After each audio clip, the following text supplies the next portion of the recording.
નમસ્તે. સવાર સાથે હું આવી ચૂકી છું અને સવારમાં બનવા જઈ રહી છે શું ખબર, સેવ ખમણી અને સાથે સાથે શું ખમણ. તો મેં રેડી કરી લીધી છે. અહીંયા તેલ પણ ઉકળી ગયું છે, મસ્ત એને ઉકળવા દેવાનું છે.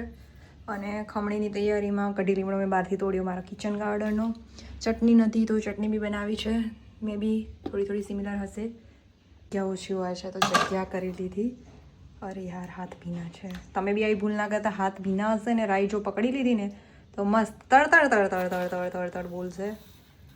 તો આપણે રાઈ નાખી દઈએ. આ નોર્મલી રાઈ ફૂટી રહી છે, ઓકે.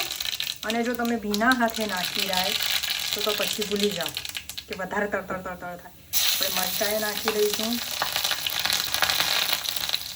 અને ખમણ. આજે છે 31નો દિવસ, તો જોઈએ આખો દિવસ કેવો રહે છે. ત્યાં છે રેડી. હવે એની ઉપર ધાણો નાખી દઈશું કારણ કે એના વગર તો ટેસ્ટ જ નથી આવતો. અને મિક્સ કરીને પ્લેટમાં કાઢી લઈશું ગરમ કરવા. તો ફરી તેને ગરમ કરવા મૂકી દીધું છે. હવે રાખી દઈશું રાઈ, તલ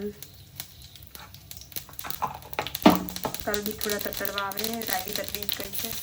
લસણ મળી સાઈડ લસણનો મસ્ત યુઝ થતો હોય. મળી ક્યાં આવેલું છે જેને ખબર હોય કમેન્ટ કરજો. ને ગેસની ફ્લેમને થોડી સ્લો કરી દઈશું. આદુ મરચું અને લસણની પેસ્ટ અને પણ મિક્સ કરી લઈશું. તો મીઠું નાખીને મિક્સ કરી લઈશું. અને હવે આ તો ભૂલી જ ગયેલા, કઢી લીમડો અને મરચાં કટ કરી નાખેલા હતા એ પણ થોડા મિક્સ કરી લઈશું જેથી ફ્લેવર ફ્રેગ્રન્સ બધું મસ્ત થઈ જાય અંદર.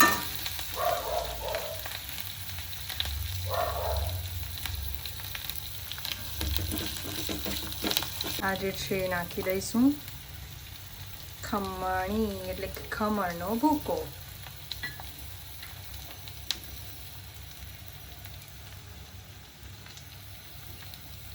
થોડીક મીઠી હોય છે એટલે 2 ચમચી જેટલી ખાંડ,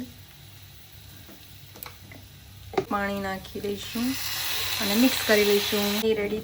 તો ખમણી રેડી થઈ ગઈ છે. હવે એને થોડીક ગેસ બંધ કરી દીધો છે અને ગેસ બંધમાં જ રાખશું. અને દાણાના દાણા પણ તમે લોકો ટ્રાય ના કરતા બહુ જ બકવાસ લાગતું હતું. ખબર નહીં શું ભૂલ થઈ ગઈ હતી. તમને કદાચ દેખાય તો મને જરૂરથી કહેજો. મહારાજ ખુલ્લા છે, પેલા બેને ખોલા જ નથી. જો ખોલું છો.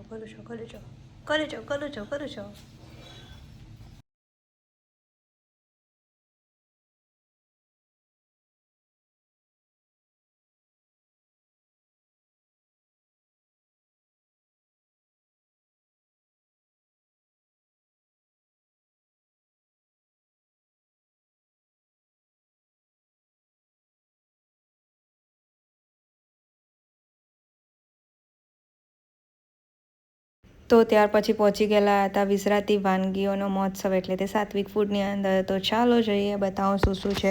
તો સ્ટાર્ટિંગમાં જ અહીંયા જૂના વાસણોનો ઢગલો દેખાતો હતો મસ્ત મજા. તમે કોઈએ ખાધું હોય તો જલ્દી કમેન્ટ કરજો. સાથે ગીતોની મહેફિલ પણ ચાલતી હતી. અને આવી રીતના મસ્ત નાના આર્ટિસ્ટો પણ અહીંયા બેસેલા હતા. મૂર્તિકલાનું પણ મસ્ત હતું. પણ મારી હેલ્થના લીધે મેં એક જ વસ્તુ ટ્રાય કરી હતી. પણ બની શકે એટલી વધારે ડિશિસ તમારા જોડે શેર કરેલી છે કારણ કે ભીડમાં શૂટ કરવું એટલે બહુ જ એમ ટફ થઈ જતું હોય છે. તો બી ટ્રાય કર્યું હતું કે બને એટલું તમારા જોડે શેર કરી શકું. અને મારા અવાજ પર બિલકુલ પણ ના જતા કારણ કે મારી હેલ્થ આવ્યા પછી એટલી બધી ખરાબ થઈ ગયેલી હતી જેના કારણે મારો અવાજ આવો થઈ ગયો છે. કારણ કે અત્યારથી કઈ જાતની ઠંડી પડે છે એ જ નથી ખબર પડતી. તો આખો દિવસ સૂયા પછી યાદ આવ્યું કે ચલો ફટાફટથી વિડીયો એડિટ કરીને તમારા લોકો જોડે શેર કરી દઉં. એટલે વિડીયોનું વોઇસ ઓવર બાકી હતું તો તે એડ કરવા બેઠી. અને આ લાડુ બી બહુ મસ્ત ટેસ્ટ લાગતો હતો તો એ બી ટેસ્ટ કર્યો હતો.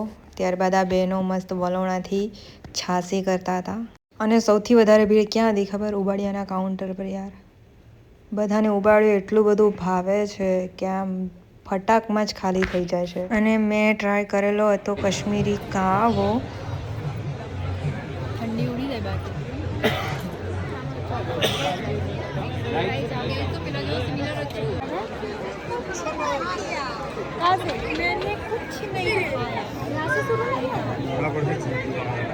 માઇક ભૂલી જાય એટલે અવાજ બી ભૂલી જવાનો. આ પ્રોબ્લેમના કારણે અવાજ બહુ જ ઓછો આવતો હતો. અને અવાજ તમે જોઈ શકો છો કેટલો બધો હાર્ડ આવતો હતો. અને કેટલી બધી અલગ અલગ વસ્તુ હતી બધી. આ ભીડ તો એક જ જગ્યાએ. ઉવાડિયા માટે આસાની બીચ ખબર ઉવાડિયા બીજા કંઈ નહીં આવડે સુરત જઈને ખાવો નહીં ખાવો. તો પેલા વર્ષેની જેમ આ વર્ષે પણ અંદરની બાજુએ બધી ખેડૂતોની ઉત્પાદનની પ્રોડક્ટ હતી, પણ મેં દર વર્ષેની જેમ આ વખતે પણ મિસ કર્યું. અથાણું અલગ અલગ વસ્તુ હોય છે. 2 કે 3 જણા જ હતા, પણ એમાં બી સ્વીટ વધારે હતું. મને સ્પાઇસી જોઈતું હતું. અને અહીંયા આ જગ્યાએ શું હતું એ તમે જાતે જ જોઈ લો. જો ને અહીંયા મળે છે દહીં દૂધ વગરની છાશ. બહુ જ વાયરલ વિડીયો ગયેલો તો મેં બી જોયું. અને પછી તો આપણે લીટી ચોખા ટ્રાય કરવાના છે અને બીજે બી જવાનું છે, એટલે વધારે ફૂડ નથી ખાતા કારણ કે ત્યાં બી જમવાનું છે. તો ટ્રાય કરીએ.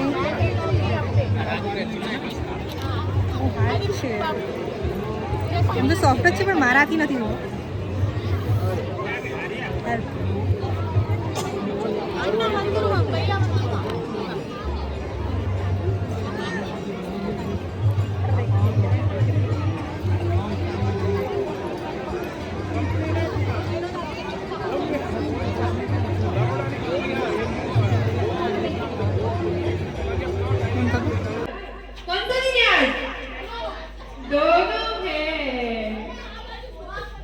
दोनों ने तो फुल क्या करना है, एंजॉय करना है ना.